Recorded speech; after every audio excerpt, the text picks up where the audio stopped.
Hello, my dear DLED 4th semester trainees. Welcome back to our channel SB Platform. আজিৰ ভিডিঅ'ত মই DLED 4th সেমিষ্টাৰৰ final ইয়াৰ question পেপাৰখন হ'ল S4.1 এইখন পেপাৰৰ 2025ত অহা কোৱেশ্চনখিনিৰ সলিউশনখিনি লৈ মই আজি আলোচনা কৰিম। So without any delay, let's start the video. পেপাৰখনৰ সম্পূৰ্ণ নামটো হ'ল school culture process leadership for transformation and teachers professional development. So ইয়াত টোটাল মাৰ্ক থাকে 70 আৰু টাইম দিয়া হয় 2 ঘন্টা 45 মিনিট। সো ইয়াৰে 1 নম্বৰ প্ৰশ্নটো দিয়া আছে উত্তৰ লিখা। এই নম্বৰটো দিয়া আছে বিদ্যালয় পৰিদৰ্শনৰ প্ৰধান উদ্দেশ্য উল্লেখ কৰা। Mention the main purpose of school supervision. উত্তৰত লিখিম বিদ্যালয় পৰিদৰ্শনৰ প্ৰধান উদ্দেশ্য হ'ল বিদ্যালয়ত চলি থকা শিক্ষাদান শিকন প্রক্রিয়ার মান উন্নত করা।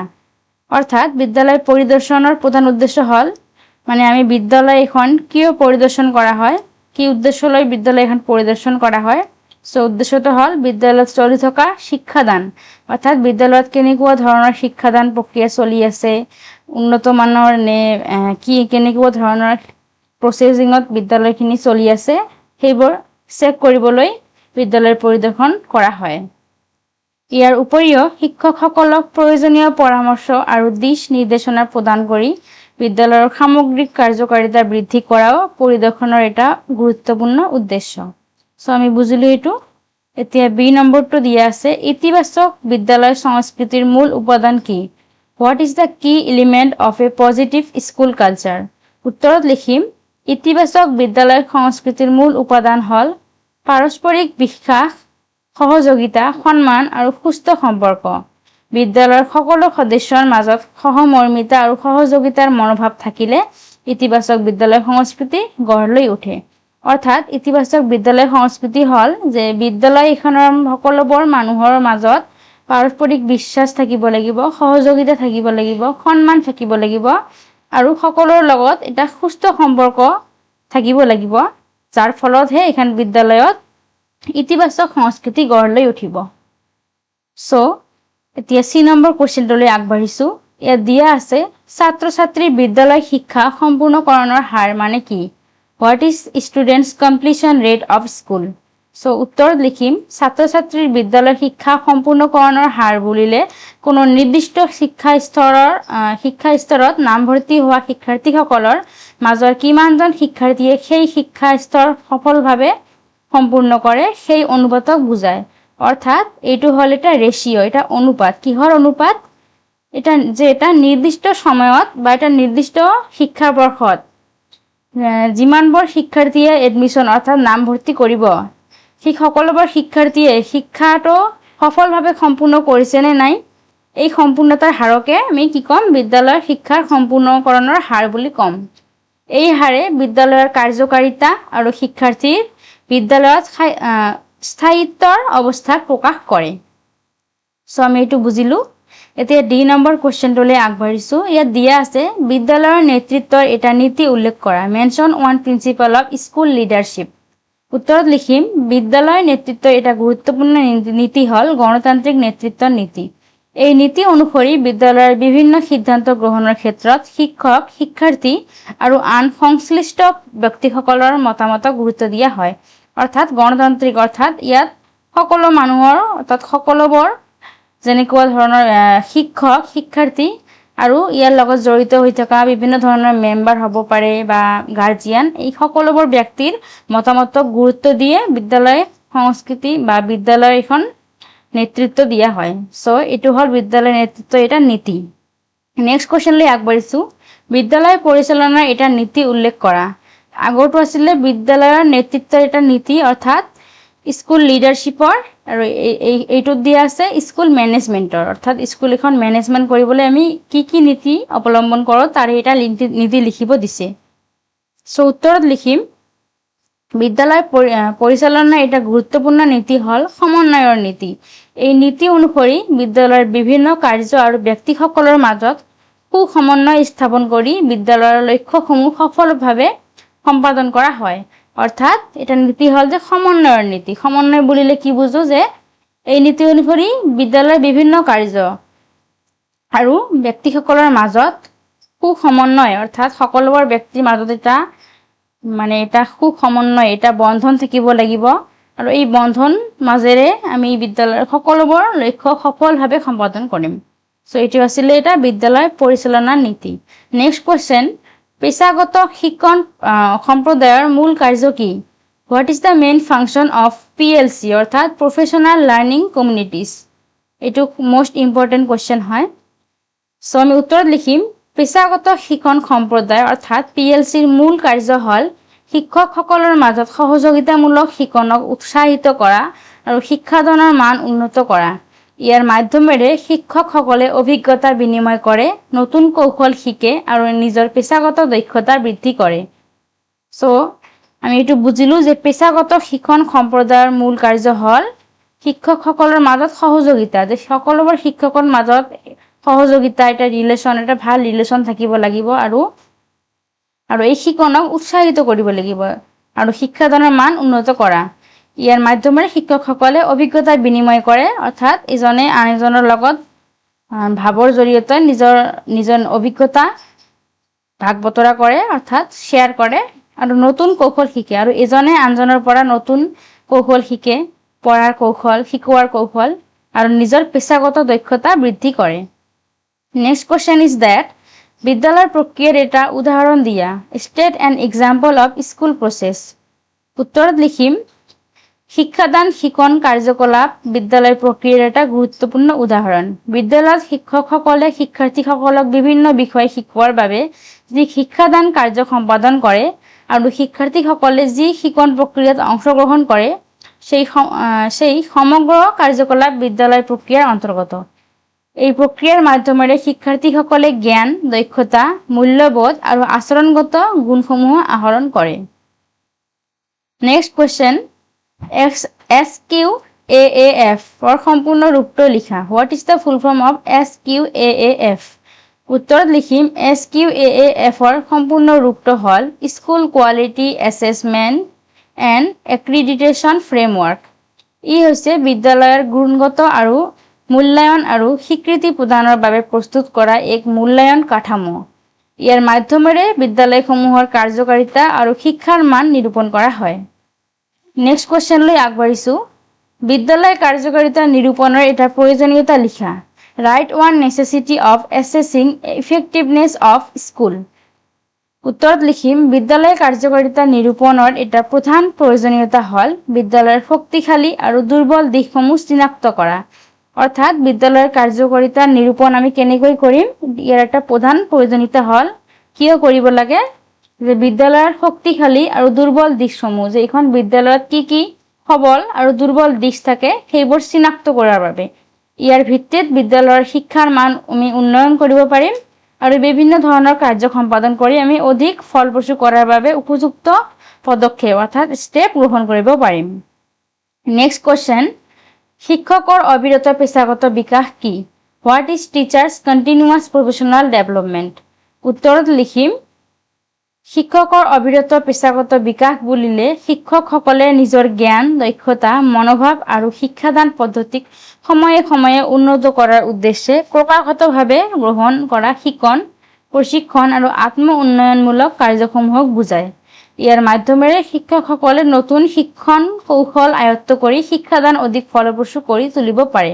অৰ্থাৎ শিক্ষকৰ অবিৰত পেছাগত বিকাশকে কি সূচায় যে শিক্ষকসকলে সময়ে সময়ে নিজৰ অভিজ্ঞতাখিনিক নিজে বুজ লয় আৰু নতুন নতুন শিক্ষণ কৌশল আয়ত্ত কৰি শিক্ষাদান অধিক ফলপ্ৰসূ কৰি তোলে। এতিয়া মই কুৱেশ্চন নম্বৰ 2 লৈ আগবাঢ়িছোঁ। ইয়াত মাৰ্ক দিয়া আছে 2K আৰু টোটাল কুৱেশ্চন আছে 6টা। তাৰে এই নম্বৰটো হ'ল বৰ্তমান পৰিস্থিতিত বিভিন্ন ব্যৱস্থাপনাৰ অন্তৰ্গত বিদ্যালয়ৰ প্ৰকাৰবোৰ কি কি? Name the types of school in the present situation under different management. উত্তৰত লিখিম বৰ্তমান সময়ত বিদ্যালয়সমূহ বিভিন্ন ব্যৱস্থাপনা আৰু নিয়ন্ত্ৰণ ব্যৱস্থাৰ অধীনত পৰিচালিত হয়। ব্যৱস্থাপনা অনুসৰি বিদ্যালয়সমূহক কেইবাটাও ভাগত বিভক্ত কৰা হয়। ইয়াৰ ভিতৰত চৰকাৰী বিদ্যালয়, প্ৰাদেশিকৰণ বিদ্যালয়, বেচৰকাৰী বিদ্যালয়, অনুদানপ্ৰাপ্ত বিদ্যালয়, কেন্দ্ৰীয় বিদ্যালয়, জৱাহৰ নৱোদয় বিদ্যালয়, মিছনেৰী বিদ্যালয় আৱাসিক বিদ্যালয় আৰু স্থানীয় স্বায়ত্তশাসিত সংস্থাৰ অধীনত পৰিচালিত বিদ্যালয় আদি অন্তৰ্ভুক্ত। সো আমি বিদ্যালয়সমূহ কি টাইপছ আমি দেখিলোঁ।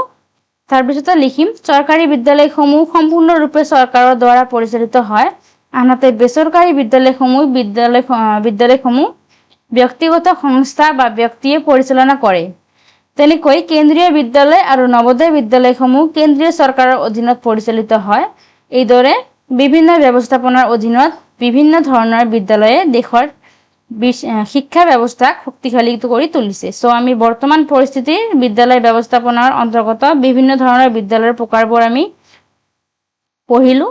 এতিয়া বি নম্বৰ কুৱেশ্যনলৈ আগবাঢ়িম। এখন বিদ্যালয়ে মানৱ সম্পদবোৰ কেনেকৈ ফলপ্ৰসূভাৱে আবণ্টন কৰিব পাৰে? How can a school effectively allocate and manage the human resources? উত্তৰত লিখিম এখন বিদ্যালয়ে মানৱ সম্পদসমূহ ফলপ্ৰসূভাৱে আবণ্টন কৰিবলৈ প্ৰথমে শিক্ষক আৰু কৰ্মচাৰীসকলৰ যোগ্যতা, দক্ষতা, অভিজ্ঞতা আৰু আগ্ৰহৰ বিষয়ে জানিব লাগিব।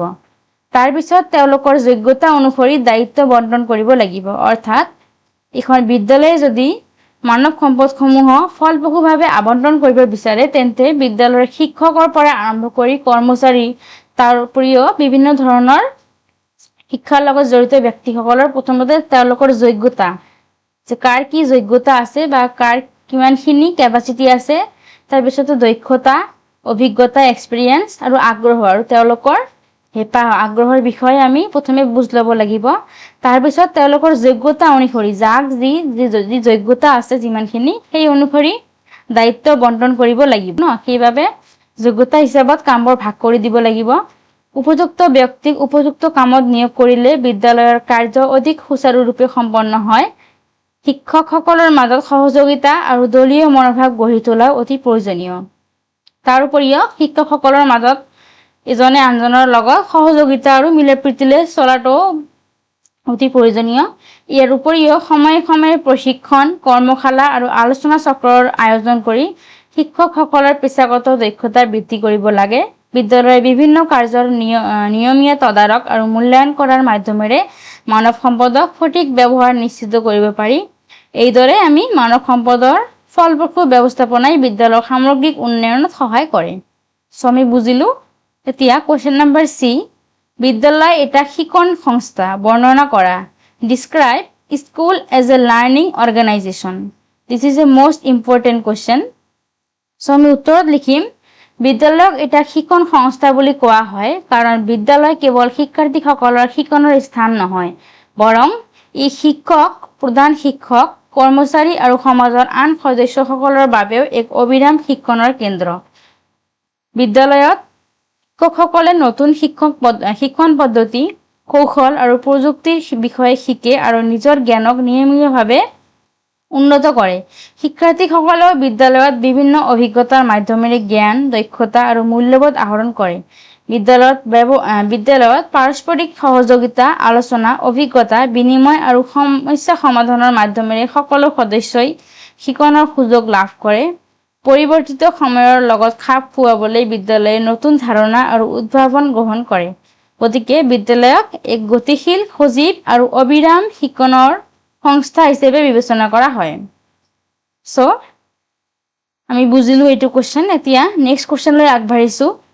কুৱেশ্যন নম্বৰ ডি, NEP 1986ৰ প্ৰধান পৰামৰ্শসমূহ চমুকৈ লিখা। Write in short the major recommendations of NEP 1986।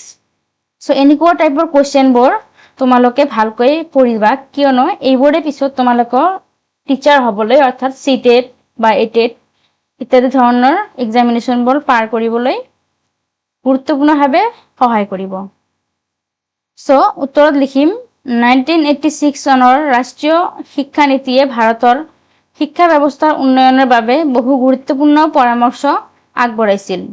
এই নীতিয়ে সকলো শিশুৰ বাবে প্ৰাথমিক শিক্ষাৰ সাৰ্বজনীনকৰণৰ ওপৰত বিশেষ গুৰুত্ব আৰোপ কৰিছিল। নীতিখনে নাৰী শিক্ষা, অনুসূচিত জাতি, অনুসূচিত জনজাতি আৰু পিছপৰা শ্ৰেণীৰ শিক্ষাৰ উন্নয়নৰ ওপৰত গুৰুত্ব প্ৰদান কৰিছিল।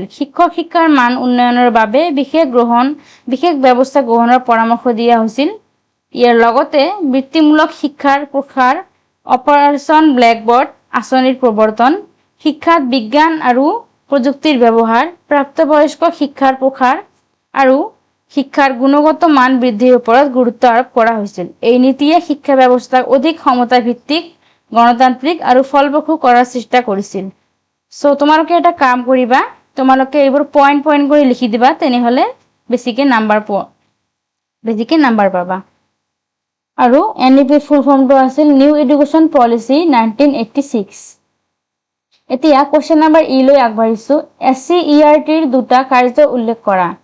Mention two functions of SCERT। উত্তৰত লিখিম ৰাজ্যিক শিক্ষা গৱেষণা আৰু প্ৰশিক্ষণ পৰিষদ SCERT অৰ্থাৎ state council for education research and training. SCERTয়ে ৰাজ্যৰ বিদ্যালয় শিক্ষাৰ উন্নয়নৰ বাবে বিভিন্ন কাৰ্য সম্পাদন কৰে। SCERTৰ দুটা গুৰুত্বপূৰ্ণ কাৰ্য হ'ল 1 নম্বৰটো শিক্ষক প্ৰশিক্ষণ প্ৰদান কৰা। SCERTয়ে শিক্ষকসকলৰ বাবে প্ৰাক নিযুক্তিকালীন আৰু নিযুক্তিকালীন প্ৰশিক্ষণৰ আয়োজন কৰে। ইয়াৰ মাধ্যমেৰে শিক্ষকসকলৰ জ্ঞান, দক্ষতা আৰু শিক্ষাদান কৌশল উন্নত কৰা হয়। অৰ্থাৎ এই SCERTয়ে কি কাম কৰে, তাৰ এটা কাম হ'ল SCERT প্ৰাক নিযুক্তিকালীন অৰ্থাৎ DLED, BEd ইত্যাদি কোৰ্চবোৰ SCERTয়ে প্ৰভাইড কৰে। সো তোমালোকে যিটো DLED কোৰ্চটো কৰি আছে এইটোও SCERTয়ে প্ৰৱৰ্তন কৰিছে। সো ইয়াৰ মাধ্যমেৰে শিক্ষকসকলৰ জ্ঞান, দক্ষতা আৰু শিক্ষাদান কৌশল উন্নত কৰা হয়। 2 নম্বৰ কাৰ্যটো হ'ল পাঠ্যক্ৰম আৰু পাঠ্যপুথি উন্নয়ন কৰা। SCERTয়ে বিদ্যালয় শিক্ষাৰ বাবে পাঠ্যক্ৰম প্ৰস্তুত, সংশোধন আৰু উন্নয়ন কৰে। অৰ্থাৎ যি বিদ্যালয়ত শ্ৰেণীবোৰত যিবোৰ পাঠ্যক্ৰম প্ৰস্তুত কৰা হয় সেইবোৰ SCERTয়ে প্ৰস্তুত কৰে আৰু SCERTয়ে সময়ে সময়ে সেইবোৰ কাৰেকশ্যন বা এডিট কৰে।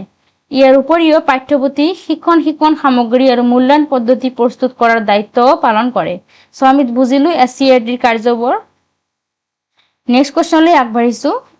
কুৱেশ্যন নম্বৰ F, এখন বিদ্যালয়ৰ সাংগঠনিক প্ৰক্ৰিয়াৰ বিষয়ে লিখা। Write about organisational process of a school. উত্তৰত লিখিম বিদ্যালয়ৰ সাংগঠনিক প্ৰক্ৰিয়া বুলিলে বিদ্যালয়ৰ লক্ষ্য আৰু উদ্দেশ্যসমূহ সফলতাৰে সম্পন্ন কৰাৰ বাবে গঠন কৰা বিভিন্ন প্ৰশাসনিক, শিক্ষামূলক আৰু পৰিচালনামূলক কাৰ্যসমূহক বুজায়। এই প্ৰক্ৰিয়াৰ অন্তৰ্গত বিদ্যালয়ৰ কাৰ্যসমূহ পৰিকল্পনা কৰা, দায়িত্ব বণ্টন কৰা, বিভিন্ন বিভাগৰ মাজত সমন্বয় সাধন কৰা, শিক্ষক আৰু কৰ্মচাৰীসকলক নেতৃত্ব প্ৰদান কৰা, কাৰ্যসমূহৰ তদাৰক কৰা আৰু সময়ে সময়ে মূল্যায়ন কৰা আদি অন্তৰ্ভুক্ত থাকে। সাংগঠনিক প্ৰক্ৰিয়াৰ মাধ্যমেৰে বিদ্যালয়ৰ সকলো সদস্যক এক নিৰ্দিষ্ট লক্ষ্যৰ দিশত পৰিচালিত কৰা হয়। ই বিদ্যালয়ৰ শৃংখলা, সহযোগিতা আৰু কাৰ্যদক্ষতা বৃদ্ধি কৰে। ফলস্বৰূপে বিদ্যালয়ৰ শিক্ষাদান প্ৰক্ৰিয়া অধিক ফলপ্ৰসূ হয় আৰু বিদ্যালয়ে নিজৰ লক্ষ্য আৰু উদ্দেশ্য সফলতাৰে পূৰণ কৰিব পাৰে। সো এতিয়া মই 3 নম্বৰ কুৱেশ্যনটোলৈ আগবাঢ়িছোঁ। 3 নম্বৰ কুৱেশ্যনত চমু টকা লিখিব দিছে, শ্বৰ্ট নোটছ লিখিব দিছে। সো তাৰে এই নম্বৰটো দিছে SSAৰ ভূমিকা। SSSAৰ ভূমিকা আৰু কাৰ্য। Role and function of state school standard authority অৰ্থাৎ SSSA। সো উত্তৰত লিখিম SSSA অৰ্থাৎ ষ্টেট স্কুল ষ্টেণ্ডাৰ্ডছ অথৰিটি বা ৰাজ্যিক বিদ্যালয় মান নিৰ্ধাৰণ কৰ্তৃপক্ষ হৈছে ৰাষ্ট্ৰীয় শিক্ষা নীতি অৰ্থাৎ NEP 2022ত প্ৰস্তাৱ কৰা এক গুৰুত্বপূৰ্ণ সংস্থা। এই সংস্থাৰ মূল উদ্দেশ্য হৈছে ৰাজ্যখনৰ সকলো বিদ্যালয়ত গুণগত শিক্ষা নিশ্চিত কৰা আৰু বিদ্যালয়ৰ নিৰ্ধাৰিত মানদণ্ড অনুসৰি কাৰ্য সম্পাদন কৰিছে নে নাই সেয়া পৰ্যবেক্ষণ কৰা। SSSA বিদ্যালয়ৰ শিক্ষাৰ মান উন্নয়ন, স্বচ্ছতা বজাই ৰখা আৰু বিদ্যালয়সমূহক অধিক জবাবদিহিমূলক কৰি তোলাত গুৰুত্বপূৰ্ণ ভূমিকা পালন কৰে। SSSAৰ প্ৰধান ভূমিকা আৰু কাৰ্যসমূহ তলত আলোচনা কৰা হ'ল। ইয়াৰে 1 নম্বৰটো হ'ল বিদ্যালয়ৰ মানদণ্ড নিৰ্ধাৰণ কৰা। অৰ্থাৎ SSSAৰ এটা মুখ্য কাৰ্য হ'ল বিদ্যালয়ৰ মানদণ্ড নিৰ্ধাৰণ কৰা। বিদ্যালয়সমূহৰ বাবে এক নিৰ্দিষ্ট গুণগত মানদণ্ড প্ৰস্তুত কৰে। এই মানদণ্ডসমূহত বিদ্যালয়ৰ আন্তঃগাঁথনি, শিক্ষাদান, শিক্ষণ প্ৰক্ৰিয়া, শিক্ষকসকলৰ যোগ্যতা, মূল্যায়ন ব্যৱস্থা, বিদ্যালয় পৰিচালনা আদি বিষয় অন্তৰ্ভুক্ত থাকে। 2 নম্বৰটো হ'ল বিদ্যালয়সমূহৰ গুণগত মান মূল্যায়ন কৰা। SSSA বিদ্যালয়সমূহে নিৰ্ধাৰিত মানদণ্ড অনুসৰণ কৰিছে নে নাই সেয়া নিয়মিতভাৱে মূল্যায়ন কৰে। ইয়াৰ মাধ্যমেৰে বিদ্যালয়সমূহৰ শক্তিশালী আৰু দুৰ্বল দিশসমূহ চিনাক্ত কৰা হয়। 3 নম্বৰ কাৰ্যটো হ'ল স্ব-মূল্যায়ন প্ৰক্ৰিয়াক উৎসাহিত কৰা। SSSA বিদ্যালয়সমূহক নিজৰ কাৰ্যকলাপ আৰু শিক্ষাৰ মান নিজে মূল্যায়ন কৰিবলৈ উৎসাহিত কৰে। ইয়াৰ ফলত বিদ্যালয়সমূহে নিজৰ সীমাবদ্ধতাসমূহ বুজি উন্নয়নৰ বাবে ব্যৱস্থা গ্ৰহণ কৰিব পাৰে। 4 নম্বৰটো হ'ল জবাবদিহিতা আৰু স্বচ্ছতা নিশ্চিত কৰা। বিদ্যালয়ৰ পৰিচালনা ব্যৱস্থাত স্বচ্ছতা আৰু জবাবদিহিতা নিশ্চিত কৰাটো SSSA এটা গুৰুত্বপূৰ্ণ কাৰ্য। ইয়াৰ ফলত বিদ্যালয়সমূহ অধিক দায়িত্বশীল হৈ উঠে আৰু শিক্ষাৰ মানো বৃদ্ধি পায়। 5 নম্বৰটো হ'ল বিদ্যালয়ৰ গুণগত মানদণ্ড উন্নয়নৰ বাবে পৰামৰ্শ আগবঢ়োৱা। SSSA বিদ্যালয়সমূহৰ গুণগত উন্নয়নৰ বাবে বিভিন্ন দিশ নিৰ্দেশনা, পৰামৰ্শ আৰু সহায় আগবঢ়ায়। এই পৰামৰ্শসমূহ বিদ্যালয়ৰ সামগ্ৰিক উন্নয়নত সহায় কৰে। 6 নম্বৰটো হ'ল শিক্ষাৰ ক্ষেত্ৰত সমতা আৰু ন্যায় নিশ্চিত কৰা। SSSA সকলো শিক্ষাৰ্থীয়ে সমান আৰু গুণগত শিক্ষা লাভ কৰাৰ সুযোগ পোৱাটো নিশ্চিত কৰাৰ ক্ষেত্ৰত গুৰুত্বপূৰ্ণ ভূমিকা পালন কৰে। অৰ্থাৎ বিদ্যালয় এখনৰ সকলোবোৰ শিক্ষাৰ্থীয়ে সমানভাৱে শিক্ষা লাভ কৰিব পাৰিছে নে নাই এইটো কোনে নিশ্চিত কৰে? এই SSSA। ই বিদ্যালয়সমূহৰ মাজত গুণগত বৈষম্য হ্ৰাস কৰাত সহায় কৰে।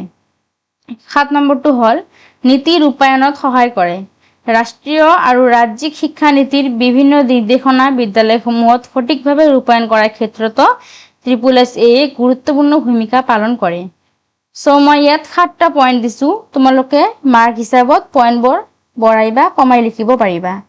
যদি 10 মাৰ্কছ দিয়ে থাকে তেনেহ'লে এইখিনিয়ে বনাই লিখিবা আৰু যদি 5 মাৰ্কছ থাকে তেনেহ'লে 5টা পইণ্ট দিলেই যথেষ্ট। আৰু শেষত লিখিম, গতিকে ক'ব পাৰি যে SSSA হৈছে বিদ্যালয় শিক্ষাৰ গুণগত মান উন্নয়ন, স্বচ্ছতা, জবাবদিহিতা আৰু ক্ষমতা নিশ্চিত কৰাৰ বাবে গঠন কৰা এক অতি গুৰুত্বপূৰ্ণ সংস্থা।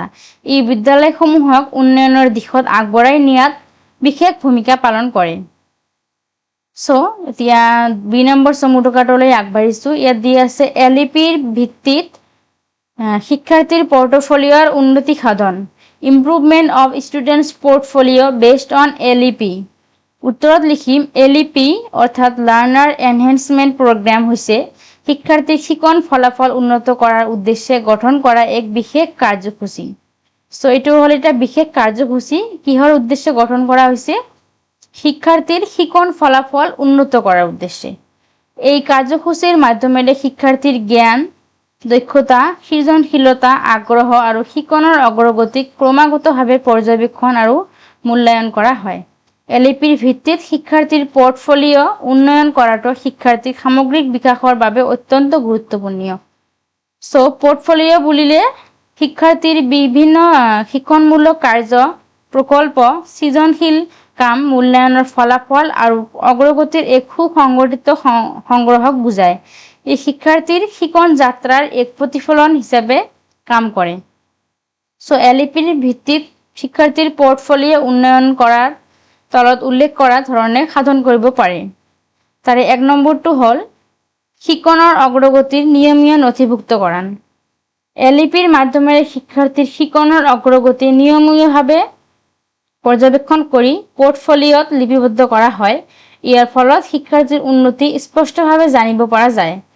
2 নম্বৰটো হ'ল বিভিন্ন শিক্ষণমূলক কাৰ্য অন্তৰ্ভুক্ত কৰা। পৰ্টফলিঅ'ত শিক্ষাৰ্থীৰ প্ৰকল্প কাৰ্য ৰচনা, কাৰ্যপত্ৰ, চিত্ৰাংকন, পৰীক্ষাৰ ফলাফল, সৃজনশীল কাৰ্য আদি সংৰক্ষণ কৰা হয়। ইয়াৰ মাধ্যমেৰে শিক্ষাৰ্থীৰ বহুমুখী প্ৰতিভা প্ৰকাশ পায়। 3 নম্বৰটো হ'ল শক্তিশালী আৰু দুৰ্বল দিশ চিনাক্ত কৰা। LEP ভিত্তিক পৰ্টফলিঅ'ৰ মাধ্যমেৰে শিক্ষাৰ্থীৰ শক্তিশালী আৰু উন্নয়নৰ প্ৰয়োজন থকা দিশসমূহ সহজে চিনাক্ত কৰিব পাৰি। ইয়াৰ ফলত শিক্ষকসকলে উপযুক্ত সহায় আগবঢ়াব পাৰে। 4 নম্বৰটো হ'ল ব্যক্তিকেন্দ্ৰিক শিকন নিশ্চিত কৰা। প্ৰত্যেক শিক্ষাৰ্থীৰ শিকনৰ গতি আৰু প্ৰয়োজন বেলেগ বেলেগ হয়। LEPৰ মাধ্যমেৰে শিক্ষাৰ্থীৰ ব্যক্তিগত প্ৰয়োজন অনুসৰি শিকন কাৰ্য পৰিকল্পনা কৰিব পাৰি, যাৰ ফলত পৰ্টফলিঅ' অধিক ফলপ্ৰসূ হয়। 5 নম্বৰটো হ'ল শিক্ষক আৰু অভিভাৱকৰ অংশগ্ৰহণ বৃদ্ধি কৰা। পোৰ্টফলিঅ'ৰ মাধ্যমেৰে শিক্ষকসকলে শিক্ষাৰ্থীৰ অগ্ৰগতি অভিভাৱকসকলক জনাব পাৰে। ইয়াৰ ফলত শিক্ষক আৰু অভিভাৱকৰ মাজত সহযোগিতা বৃদ্ধি পায় আৰু শিক্ষাৰ্থীৰ উন্নয়ন অধিক সুদৃঢ় হয়। 6 নম্বৰটো হ'ল আত্মমূল্যায়ন আৰু আত্মবিশ্বাস বৃদ্ধি কৰা। পোৰ্টফলিঅ' চাই শিক্ষাৰ্থীসকলে নিজৰ অগ্ৰগতি নিজে মূল্যায়ন কৰিব পাৰে। ইয়াৰ ফলত তেওঁলোকৰ আত্মবিশ্বাস বৃদ্ধি পায় আৰু শিকনৰ প্ৰতি আগ্ৰহ বৃদ্ধি হয়। 7 নম্বৰটো হ'ল সামগ্ৰিক মূল্যায়ন নিশ্চিত কৰা। এলইপিৰ ভিত্তিত প্ৰস্তুত পোৰ্টফলিঅ' কেৱল পৰীক্ষাৰ ফলাফলৰ ওপৰত নিৰ্ভৰ নকৰে, বৰং ই শিক্ষাৰ্থীৰ জ্ঞান, দক্ষতা, মনোভাৱ, সৃজনশীলতা আৰু অংশগ্ৰহণৰ সামগ্ৰিক মূল্যায়ন কৰে। গতিকে ক'ব পাৰি যে এলইপিৰ ভিত্তিক শিক্ষাৰ্থীৰ পোৰ্টফলিঅ' উন্নয়ন কৰিলে শিক্ষাৰ্থীৰ শিকনৰ অগ্ৰগতি সুস্পষ্টভাৱে জানিব পাৰি, সামগ্ৰিক বিকাশ নিশ্চিত হয় আৰু শিকন প্ৰক্ৰিয়া অধিক ফলপ্ৰসূ আৰু শিক্ষাৰ্থীকেন্দ্ৰিক হৈ উঠে। এতিয়া 3 নম্বৰ কুৱেশ্যনটোলৈ আগবাঢ়িছোঁ। এনইপি 2020 মতে বিদ্যালয় শাসন ব্যৱস্থাত মানৱ সম্পদৰ প্ৰয়োজনীয়তা। চমু টুকুৰাটো কিহৰ ওপৰত আছে? Necessity of human resource through school governance as per NEP 2020। উত্তৰত লিখিম ৰাষ্ট্ৰীয় শিক্ষানীতি এনইপি 2020-এ বিদ্যালয় শাসন ব্যৱস্থাক অধিক ফলপ্ৰসূ, স্বচ্ছ আৰু গুণগত কৰি তোলাৰ ওপৰত বিশেষ গুৰুত্ব আৰোপ কৰিছে।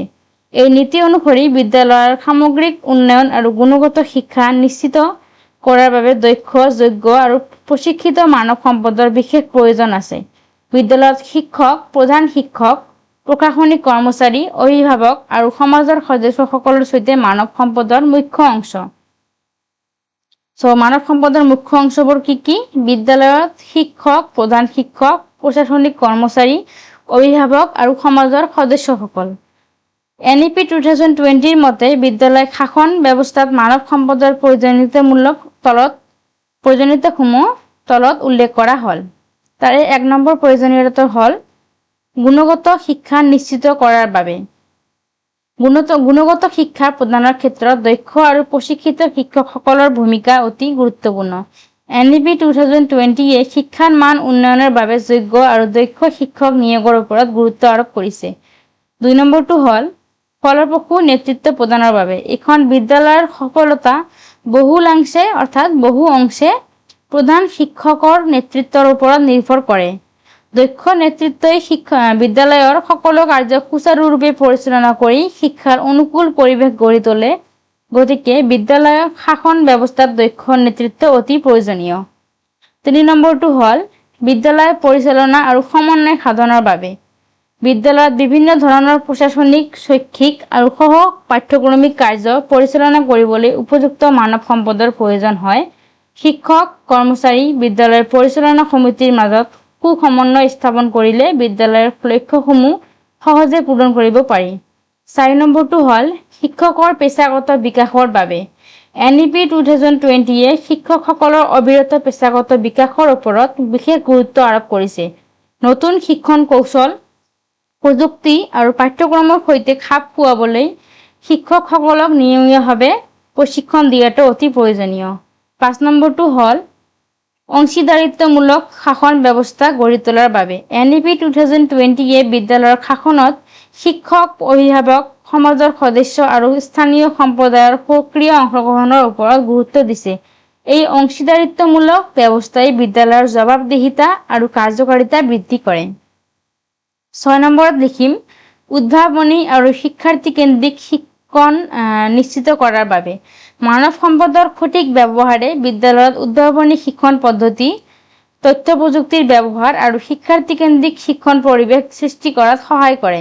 7 নম্বৰটো হ'ল বিদ্যালয়ৰ সামগ্ৰিক উন্নয়ন সাধনৰ বাবে। দক্ষ মানৱ সম্পদে বিদ্যালয়ত শৃংখলা, সহযোগিতা, স্বচ্ছতা আৰু ইতিবাচক বিদ্যালয় সংস্কৃতি গঢ়ি তোলাত সহায় কৰে। ইয়াৰ ফলত বিদ্যালয়ৰ সামগ্ৰিক উন্নয়ন সম্ভৱ হয়। গতিকে ক'ব পাৰি যে এনইপি 2020-ৰ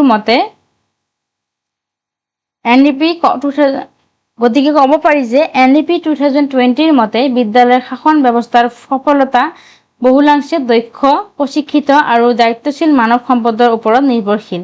মানৱ সম্পদৰ সঠিক ব্যৱস্থাপনা আৰু ব্যৱহাৰে বিদ্যালয়ত গুণগত শিক্ষা নিশ্চিত কৰাৰ লগতে বিদ্যালয়ৰ সামগ্ৰিক উন্নয়ন সাধন কৰে। এতিয়া নেক্সট কোৱেশ্যনলৈ আগবাঢ়িছোঁ। ডি নম্বৰটো হ'ল NIEP এৰ ভূমিকা আৰু কাৰ্য। Role and function of NIEP অৰ্থাৎ নিপা।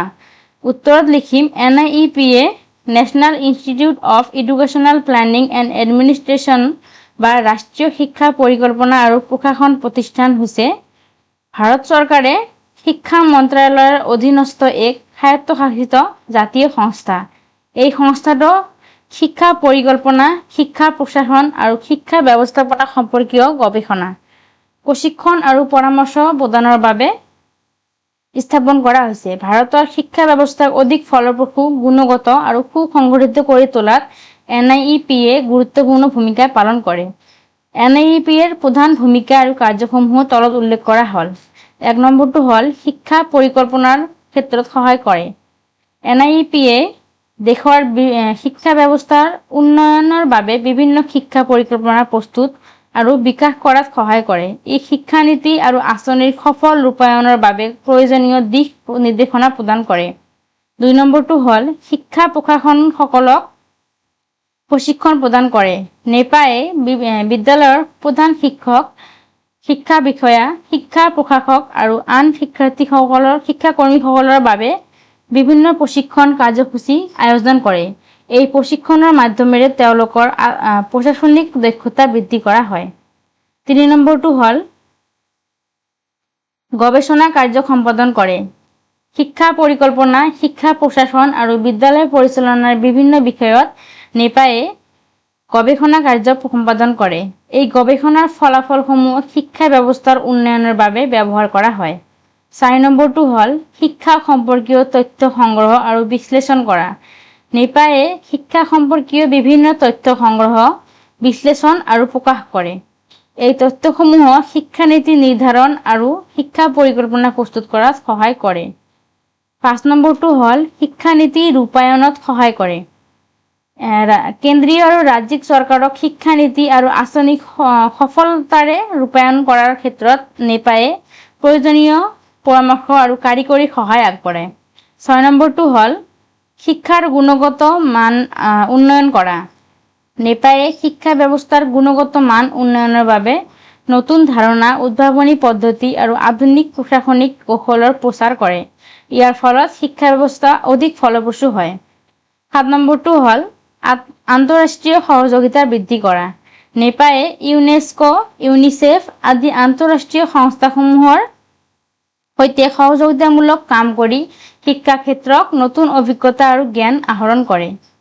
8 নম্বৰটো হ'ল পৰামৰ্শদাতা সংস্থা হিচাপে কাম কৰা। শিক্ষা পৰিকল্পনা, বিদ্যালয় শাসন ব্যৱস্থা আৰু শিক্ষা প্ৰশাসনৰ বিভিন্ন ক্ষেত্ৰত নেপায়ে চৰকাৰ আৰু শিক্ষানুষ্ঠানসমূহক বিশেষজ্ঞ পৰামৰ্শ আগবঢ়ায়। গতিকে ক'ব পাৰি যে নেপায় হৈছে ভাৰতৰ শিক্ষা ব্যৱস্থাৰ পৰিকল্পনা, প্ৰশাসন, গৱেষণা আৰু প্ৰশিক্ষণৰ ক্ষেত্ৰত এক গুৰুত্বপূৰ্ণ জাতীয় সংস্থা। ই শিক্ষা ব্যৱস্থাক অধিক গুণগত, সুসংগঠিত আৰু ফলপ্ৰসূ কৰি তোলাত বিশেষ ভূমিকা পালন কৰে। এতিয়া নম্বৰ কুৱেশ্যনটোলৈ আগবাঢ়িছোঁ। প্ৰাক নিযুক্তিকালীন আৰু নিযুক্তিকালীন শিক্ষণ প্ৰশিক্ষণ, pre service and in service teachers training. উত্তৰত লিখিম শিক্ষক হৈছে শিক্ষা ব্যৱস্থাৰ এটা গুৰুত্বপূৰ্ণ অংশ। শিক্ষাদান কাৰ্যক ফলপ্ৰসূভাৱে সম্পাদন কৰাৰ বাবে শিক্ষকসকলৰ উপযুক্ত প্ৰশিক্ষণ প্ৰদান কৰাটো অত্যন্ত প্ৰয়োজনীয়। শিক্ষকসকলক দক্ষ, যোগ্য আৰু পেছাগতভাৱে উন্নত কৰি তোলাৰ বাবে সাধাৰণতে 2টা ধৰণৰ প্ৰশিক্ষণ ব্যৱস্থা প্ৰদান কৰা হয়। সেই 2টা হ'ল প্ৰাক নিযুক্তিকালীন শিক্ষণ প্ৰশিক্ষণ আৰু নিযুক্তিকালীন শিক্ষণ প্ৰশিক্ষণ। প্ৰাক নিযুক্তিকালীন শিক্ষণ প্ৰশিক্ষণৰ বিষয়ে আমি এতিয়া চাম। প্ৰাক নিযুক্তিকালীন শিক্ষণ প্ৰশিক্ষণ বুলিলে শিক্ষকতা পেছাত যোগদান কৰাৰ পূৰ্বে গ্ৰহণ কৰা প্ৰশিক্ষণক বুজায়। শিক্ষক হিচাপে নিযুক্তি লাভ কৰাৰ আগতেই এই প্ৰশিক্ষণ লাভ কৰা বাধ্যতামূলক। এই প্ৰশিক্ষণৰ মূল উদ্দেশ্য হৈছে শিক্ষকসকলক শিক্ষাদানৰ বাবে প্ৰয়োজনীয় জ্ঞান, দক্ষতা, মূল্যবোধ আৰু মনোভাৱৰ বিকাশ সাধন কৰা। DLED, BEd, MEd আদি পাঠ্যক্ৰম এই ধৰণৰ প্ৰশিক্ষণৰ অন্তৰ্গত। এই প্ৰশিক্ষণৰ মাধ্যমেৰে শিক্ষক-শিক্ষাৰ্থীসকলে শিক্ষণ পদ্ধতি, শিশু মনোবিজ্ঞান, মূল্যায়ন পদ্ধতি, পাঠ পৰিকল্পনা, শ্ৰেণীকক্ষ ব্যৱস্থাপনা আৰু বিষয়ভিত্তিক জ্ঞান আহৰণ কৰে। ইয়াৰ উপৰিও বিদ্যালয় ইণ্টাৰ্ণশ্বিপ আৰু অনুশীলন শিক্ষাদানৰ মাধ্যমেৰে বাস্তৱ অভিজ্ঞতাও লাভ কৰে। আৰু 2 নম্বৰটো হ'ল নিযুক্তিকালীন শিক্ষণ প্ৰশিক্ষণ অৰ্থাৎ ইন ছাৰ্ভিচ টিচাৰ্ছ ট্ৰেইনিং। নিযুক্তিকালীন শিক্ষণ প্ৰশিক্ষণ বুলিলে শিক্ষাৰ্থীসকলে চাকৰিত যোগদান কৰাৰ পিছত গ্ৰহণ কৰা প্ৰশিক্ষণক বুজায়। শিক্ষা ক্ষেত্ৰত নিত্য নতুন পৰিৱৰ্তন, নতুন পাঠ্যক্ৰম, নতুন শিক্ষণ পদ্ধতি আৰু প্ৰযুক্তিৰ সৈতে শিক্ষকসকলক পৰিচিত কৰাৰ উদ্দেশ্যে এই প্ৰশিক্ষণৰ আয়োজন কৰা হয়। এই প্ৰশিক্ষণৰ মাধ্যমেৰে শিক্ষকসকলে নিজৰ পেছাগত জ্ঞান, দক্ষতা ক্ৰমাগতভাৱে উন্নত কৰাৰ সুযোগ লাভ কৰে। কৰ্মশালা, আলোচনা চক্ৰ, পুনৰ সতেজকৰণ প্ৰশিক্ষণ, চেমিনাৰ, অনলাইন প্ৰশিক্ষণ আদি এই প্ৰশিক্ষণৰ অন্তৰ্গত। প্ৰাক নিযুক্তিকালীন আৰু নিযুক্তিকালীন শিক্ষক প্ৰশিক্ষণৰ গুৰুত্ব। 1 নম্বৰটো হ'ল শিক্ষকসকলৰ পেছাগত দক্ষতা বৃদ্ধি কৰে, শিক্ষণ প্ৰক্ৰিয়া অধিক ফলপ্ৰসূ কৰি তোলে, নতুন পাঠ্যক্ৰম, মূল্যায়ন পদ্ধতি আৰু প্ৰযুক্তিৰ বিষয়ে জ্ঞান প্ৰদান কৰে, শিক্ষকসকলক শিক্ষাৰ্থীকেন্দ্ৰিক শিক্ষণ পদ্ধতি গ্ৰহণ কৰাত সহায় কৰে, শিক্ষাৰ গুণগত মান উন্নয়ন কৰাত সহায় কৰে। গতিকে ক'ব পাৰি যে প্ৰাক নিযুক্তিকালীন আৰু নিযুক্তিকালীন শিক্ষণ প্ৰশিক্ষণ দুয়োটাই শিক্ষকসকলৰ পেছাগত উন্নয়ন আৰু গুণগত শিক্ষা নিশ্চিত কৰাৰ বাবে অত্যন্ত প্ৰয়োজনীয়। এই প্ৰশিক্ষণসমূহে শিক্ষকসকলক অধিক দক্ষ, দায়িত্বশীল আৰু আধুনিক শিক্ষাদান পদ্ধতিৰ সৈতে পৰিচিত কৰি তোলে। নেক্সট কুৱেশ্যন নম্বৰ F, শিক্ষা আৰু বিদ্যালয় সংস্কাৰৰ ক্ষেত্ৰত সমস্যাবোৰ। Issues in education and school reform. উত্তৰত লিখিম, বৰ্তমান সময়ত শিক্ষা ব্যৱস্থা আৰু বিদ্যালয় সংস্কাৰৰ ক্ষেত্ৰত বহুতো সমস্যা দেখা যায়। শিক্ষাৰ গুণগত মান উন্নয়ন আৰু নতুন শিক্ষানীতি সফলতাৰে ৰূপায়ণ কৰাৰ ক্ষেত্ৰত এই সমস্যাবোৰে বিভিন্ন বাধাৰ সৃষ্টি কৰে। বিদ্যালয় সংস্কাৰৰ মূল উদ্দেশ্য হৈছে শিক্ষা ব্যৱস্থাক অধিক গুণগত, অন্তৰ্ভুক্তিমূলক আৰু শিক্ষাৰ্থীকেন্দ্ৰিক কৰি তোলা। কিন্তু বিভিন্ন কাৰণত এই লক্ষ্য সম্পূৰ্ণৰূপে লাভ কৰাত অসুবিধাৰ সৃষ্টি হয়। শিক্ষা আৰু বিদ্যালয় সংস্কাৰৰ ক্ষেত্ৰত দেখা দিয়া কিছুমান প্ৰধান সমস্যাৰ বিষয়ে তলত আলোচনা কৰা হ'ল। তাৰে 1 নম্বৰ সমস্যাটো হ'ল উপযুক্ত আন্তঃগাঁথনিৰ অভাৱ। অৰ্থাৎ বহু বিদ্যালয়ত পৰ্যাপ্ত শ্ৰেণীকক্ষ, গ্ৰন্থাগাৰ, পৰীক্ষাগাৰ, খেলপথাৰ, বিশুদ্ধ খোৱা পানী আৰু স্বাস্থ্যসন্মত শৌচাগাৰৰ অভাৱ দেখা যায়। এই সমস্যাই শিক্ষণ প্ৰক্ৰিয়াত নেতিবাচক প্ৰভাৱ পেলায়। 2 নম্বৰ সমস্যাটো হ'ল দক্ষ আৰু প্ৰশিক্ষিত শিক্ষকসকলৰ অভাৱ। গুণগত শিক্ষা প্ৰদানৰ বাবে দক্ষ আৰু প্ৰশিক্ষিত শিক্ষকসকল অতি প্ৰয়োজনীয়, কিন্তু বহু বিদ্যালয়ত শিক্ষকসকলৰ অভাৱ অথবা প্ৰয়োজনীয় প্ৰশিক্ষণৰ অভাৱ দেখা যায়, যাৰ ফলত শিক্ষাৰ মান হ্ৰাস পায়। 3 নম্বৰ প্ৰব্লেমটো হ'ল আৰ্থিক সম্পদৰ অভাৱ। বিদ্যালয় সংস্কাৰৰ বাবে পৰ্যাপ্ত আৰ্থিক সম্পদৰ প্ৰয়োজন হয়, কিন্তু বহু সময়ত পৰ্যাপ্ত ধনৰ অভাৱৰ বাবে বিভিন্ন উন্নয়নমূলক কাৰ্যসূচী সফলতাৰে ৰূপায়ণ কৰিব পৰা নাযায়। 4 নম্বৰটো হ'ল পৰিৱৰ্তনৰ প্ৰতি অনীহা। বিদ্যালয় সংস্কাৰৰ বাবে নতুন ধাৰণা, নতুন পদ্ধতি আৰু নতুন প্ৰযুক্তি গ্ৰহণ কৰাৰ প্ৰয়োজন হয়, কিন্তু কিছুমান শিক্ষক, কৰ্মচাৰী আৰু সমাজৰ সদস্যই পৰিৱৰ্তন সহজে গ্ৰহণ নকৰে। ফলস্বৰূপে সংস্কাৰ কাৰ্য বাধাপ্ৰাপ্ত হয়।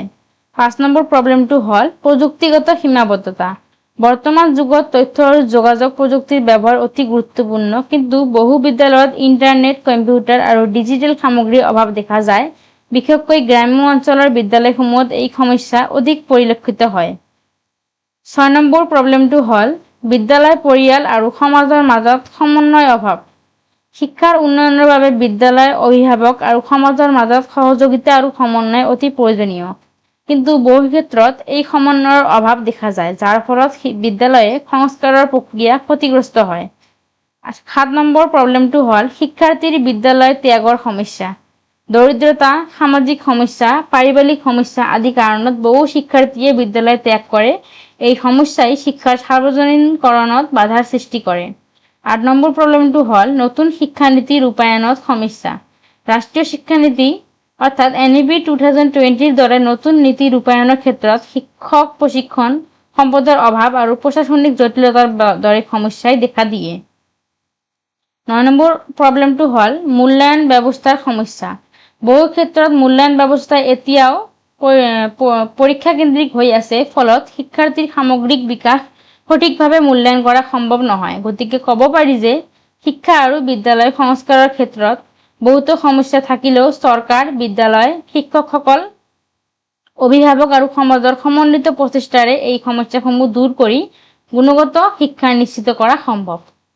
নেক্সট কুৱেশ্যন নম্বৰ 4 লৈ আগবাঢ়িছোঁ। বিদ্যালয়ৰ বিভিন্ন দিশৰ সিদ্ধান্ত গ্ৰহণৰ ক্ষেত্ৰত বিদ্যালয় সমিতিৰ সদস্যসকলৰ জড়িত কৰাৰ ব্যৱহাৰিক উপায় কি? আলোচনা কৰা।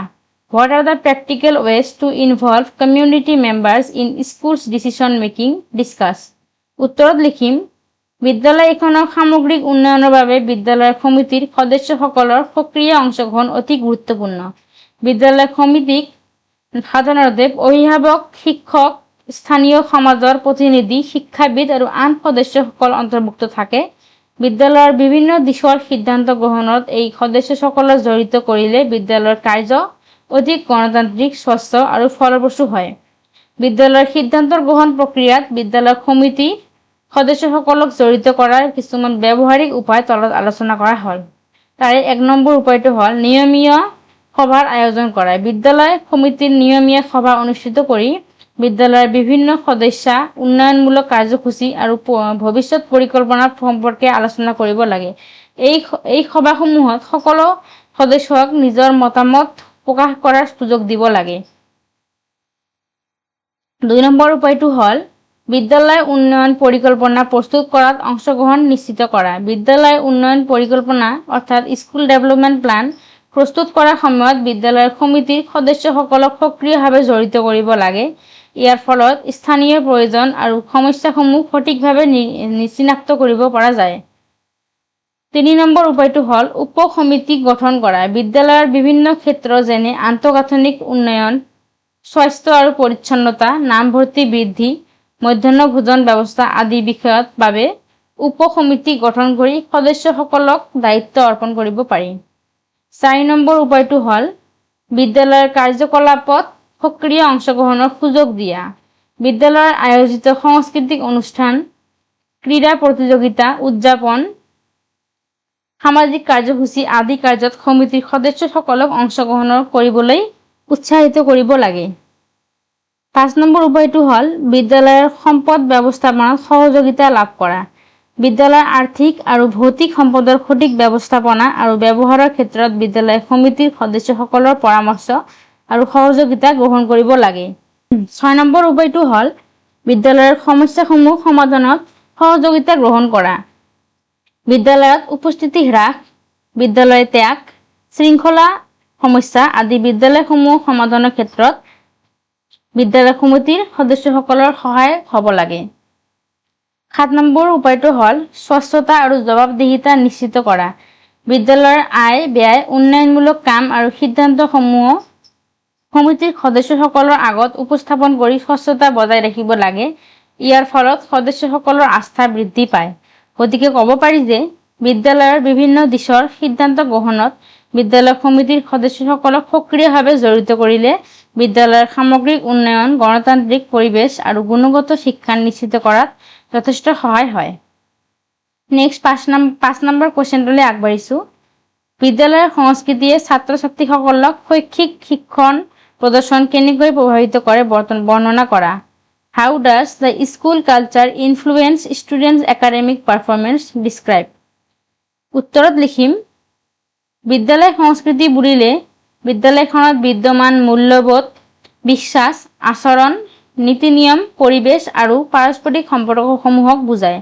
বিদ্যালয় সংস্কৃতিয়ে শিক্ষাৰ্থীসকলৰ শৈক্ষিক শিক্ষণ প্ৰদৰ্শনৰ ওপৰত গভীৰ প্ৰভাৱ পেলায়। ইতিবাচক বিদ্যালয় সংস্কৃতিয়ে শিক্ষাৰ্থীসকলক উন্নত শৈক্ষিক ফলাফল অৰ্জনত সহায় কৰে। বিদ্যালয় সংস্কৃতিয়ে শিক্ষাৰ্থীসকলৰ শৈক্ষিক দিশত প্ৰদৰ্শন তলত উল্লেখ কৰা ধৰণে প্ৰভাৱিত কৰে।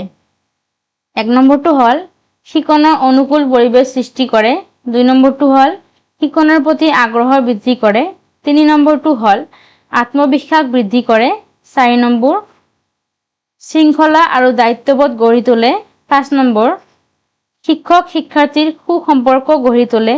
6 নম্বৰ সহযোগিতামূলক শিকনক উৎসাহিত কৰে। 7 নম্বৰ আৰু বিদ্যালয় ত্যাগ হ্ৰাস কৰে। গতিকে ক'ব পাৰি যে বিদ্যালয়ৰ সংস্কৃতিয়ে শিক্ষাৰ্থীসকলৰ শৈক্ষিক শিক্ষণ প্ৰদৰ্শনৰ ওপৰত গভীৰ প্ৰভাৱ পেলায়। বাকীখিনি তোমালোকে ইয়াৰ পৰা চাই কৰিবা। Next question number 6। প্ৰশাসনত নেতৃত্বই গোটেই বিদ্যালয়ৰ দৃষ্টিভংগীৰ গুণগত বিকাশত সহায় কৰে। উক্তিটো দৰ্শোৱা। Leadership in administration helps in quality development of whole school approach. Justify the statement. উত্তৰত লিখিম, বিদ্যালয় এখন সফলতা আৰু গুণগত বিকাশ বহুলাংশে বিদ্যালয়ৰ নেতৃত্বৰ ওপৰত নিৰ্ভৰ কৰে। বিদ্যালয়ৰ প্ৰশাসনত ফলপ্ৰসূ নেতৃত্বই শিক্ষক, শিক্ষাৰ্থী আৰু অভিভাৱক আৰু সমাজৰ মাজত সমন্বয় স্থাপন কৰি বিদ্যালয়ৰ সামগ্ৰিক উন্নয়নত সহায় কৰে। বিদ্যালয়ৰ সকলো দিশক এক সামগ্ৰিক দৃষ্টিভংগীৰ বিবেচনা কৰাকে গোটেই বিদ্যালয়ৰ দৃষ্টিভংগী বোলা হয়। এই দৃষ্টিভংগীৰ গুণগত বিকাশত নেতৃত্বই বিশেষ ভূমিকা পালন কৰে। প্ৰশাসনত নেতৃত্বই গোটেই বিদ্যালয়ৰ দৃষ্টিভংগীৰ গুণগত বিকাশত তলত উল্লেখ কৰা ধৰণে সহায় কৰে। সো 1 নম্বৰটো হ'ল স্পষ্ট লক্ষ্য আৰু দৃষ্টিভংগী নিৰ্ধাৰণ কৰে। 2 নম্বৰটো হ'ল সহযোগিতামূলক পৰিৱেশ সৃষ্টি কৰে। 3 নম্বৰটো হ'ল শিক্ষকসকলক উৎসাহ আৰু প্ৰেৰণা যোগায়। নেক্সট, সিদ্ধান্ত গ্ৰহণ প্ৰক্ৰিয়াত অংশগ্ৰহণ নিশ্চিত কৰে। ইতিবাচক বিদ্যালয় সংস্কৃতি গঢ়ি তোলে। সম্পদসমূহৰ সঠিক ব্যৱস্থাপনা আৰু নিশ্চিত কৰে। নেক্সট, গুণগত উন্নয়ন আৰু মূল্যায়নত গুৰুত্ব আৰোপ কৰে। গতিকে ক'ব পাৰি যে বিদ্যালয় প্ৰশাসনত ফলপ্ৰসূ নেতৃত্বই গোটেই বিদ্যালয়ৰ দৃষ্টিভংগীৰ গুণগত বিকাশত বিশেষ ভূমিকা পালন কৰে। ই বিদ্যালয়ৰ সামগ্ৰিক উন্নয়ন, গুণগত শিক্ষা আৰু ইতিবাচক বিদ্যালয়ৰ সংস্কৃতি গঢ়ি তোলাত সহায় কৰে। নেক্সট কুৱেশ্যন নম্বৰ 7, শিক্ষাৰ্থী, বিদ্যালয় আৰু সমাজৰ ওপৰত শিক্ষকৰ পেছাদাৰী বিকাশৰ প্ৰভাৱৰ বিষয়ে আলোচনা কৰা। Discuss the impact of teachers' professional development on students, institution and community. উত্তৰত লিখিম, শিক্ষকৰ পেছাদাৰী বিকাশ অৰ্থাৎ প্ৰফেশ্যনেল ডেভেলপমেণ্ট বুলিলে শিক্ষকসকলে নিজৰ জ্ঞান, দক্ষতা, মনোভাৱ আৰু শিক্ষাদান পদ্ধতিক উন্নত কৰাৰ বাবে ক্ৰমাগতভাৱে গ্ৰহণ কৰা শিক্ষণ আৰু প্ৰশিক্ষণমূলক কাৰ্যসমূহক বুজায়। শিক্ষকৰ পেছাদাৰী বিকাশে কেৱল শিক্ষকসকলকেই নহয়, শিক্ষাৰ্থী, বিদ্যালয় আৰু সমাজকো গভীৰভাৱে প্ৰভাৱিত কৰে। শিক্ষাৰ্থীৰ ওপৰত প্ৰভাৱ আমি এতিয়া চাম। 1 নম্বৰটো হ'ল শিক্ষাৰ মান উন্নত হয়, শিক্ষণৰ প্ৰতি আগ্ৰহ বৃদ্ধি পায়, সামগ্ৰিক বিকাশ সাধন হয়। খ নম্বৰটো হ'ল বিদ্যালয়ৰ ওপৰত প্ৰভাৱ।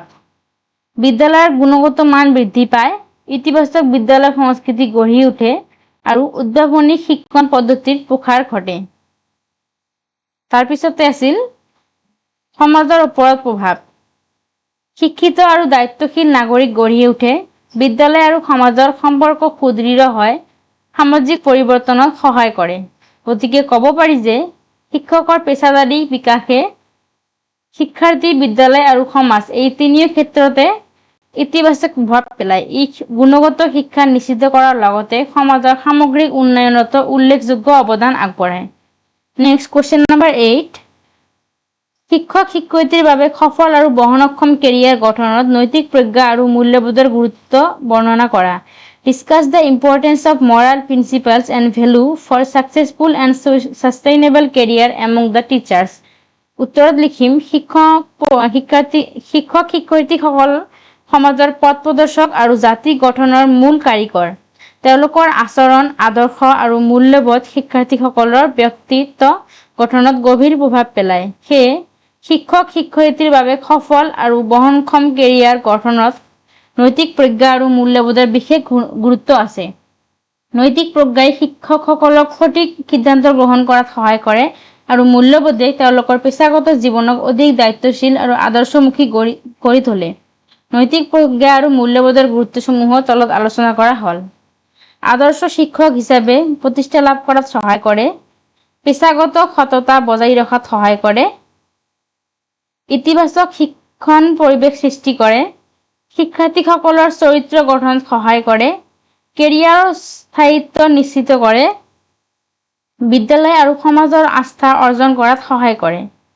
গতিকে ক'ব পাৰি যে শিক্ষক শিক্ষয়িত্ৰীৰ বাবে নৈতিক প্ৰজ্ঞা আৰু মূল্যবোধ সফল আৰু বহনক্ষম কেৰিয়াৰৰ গঠনৰ মূল ভিত্তি। এই গুণসমূহে শিক্ষকসকলক আদৰ্শ, দায়িত্বশীল আৰু দক্ষ পেছাজীৱী হিচাপে গঢ়ি তোলাত সহায় কৰে।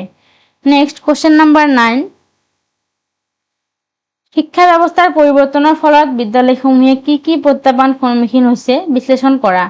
What are the challenges faced by schools for transformation in education system? Analyze. উত্তৰত লিখিম বৰ্তমান সময়ত শিক্ষা ব্যৱস্থাত বিভিন্ন ধৰণৰ পৰিৱৰ্তন সংঘটিত হৈছে। ৰাষ্ট্ৰীয় শিক্ষানীতি 2020 তথ্য প্ৰযুক্তিৰ ব্যৱহাৰ, নতুন শিক্ষণ পদ্ধতি, দক্ষতা ভিত্তিক শিক্ষা আৰু শিক্ষাৰ্থী কেন্দ্ৰিক শিক্ষণৰ ওপৰত অধিক গুৰুত্ব আৰোপ কৰা হৈছে। এই পৰিৱৰ্তনসমূহে শিক্ষা ব্যৱস্থাৰ উন্নয়নত সহায় কৰিলেও বিদ্যালয়সমূহে বহুতো প্ৰত্যাহ্বানৰ সন্মুখীন হৈছে। বিদ্যালয়সমূহে সন্মুখীন হোৱা কিছুমান প্ৰধান প্ৰত্যাহ্বান তলত বিশ্লেষণ কৰা হ'ল। তাৰে 1 নম্বৰটো হ'ল আন্তঃগাঁথনি আৰু সম্পদৰ অভাৱ। 2 নম্বৰটো হ'ল শিক্ষক প্ৰশিক্ষণৰ সমস্যা। নেক্সট তথ্য প্ৰযুক্তিৰ ব্যৱহাৰত অসুবিধা, পৰিৱৰ্তনৰ প্ৰতি অনীহা, আৰ্থিক সীমাবদ্ধতা, মূল্যায়ন ব্যৱস্থাৰ পৰিৱৰ্তন, অন্তৰ্ভুক্তিমূলক শিক্ষা ব্যৱস্থাপনাৰ সমস্যা, বিদ্যালয়, পৰিয়াল আৰু সমাজৰ মাজত সমন্বয়ৰ অভাৱ। গতিকে ক'ব পাৰি যে শিক্ষা ব্যৱস্থাৰ পৰিৱৰ্তনে বিদ্যালয়সমূহৰ বাবে বহুতো নতুন সুযোগ সৃষ্টি কৰাৰ লগতে বিভিন্ন প্ৰত্যাহ্বানো আনিছে। এই প্ৰত্যাহ্বানসমূহ মোকাবিলা কৰিবলৈ চৰকাৰ, বিদ্যালয়, শিক্ষকসকল, অভিভাৱক আৰু সমাজৰ সমন্বিত প্ৰচেষ্টা অতি প্ৰয়োজনীয়। নেক্সট কোৱেশ্চন নম্বৰ 10, NCF-SE 2023 নীতিসমূহৰ বিষয়ে আলোচনা কৰা। এই নীতিসমূহে ভাৰতবৰ্ষৰ বিদ্যালয় শিক্ষাৰ গুণগত মান কেনেকৈ বৃদ্ধি কৰিছে। Discuss the principal of NCF-SE 2023. How are these principles enhancing the quality of school education in India? উত্তৰত লিখিম NCF-SE 2023 অৰ্থাৎ national curriculum framework for school education 2023 হৈছে ৰাষ্ট্ৰীয় শিক্ষানীতি NEP 2020ৰ আধাৰত প্ৰস্তুত কৰা এক গুৰুত্বপূৰ্ণ পাঠ্যক্ৰম কাঠামো। ইয়াৰ মূল উদ্দেশ্য হৈছে শিক্ষাক অধিক সামগ্ৰিক, অন্তৰ্ভুক্তিমূলক, নমনীয় আৰু শিক্ষাৰ্থী কেন্দ্ৰিক কৰি তোলা।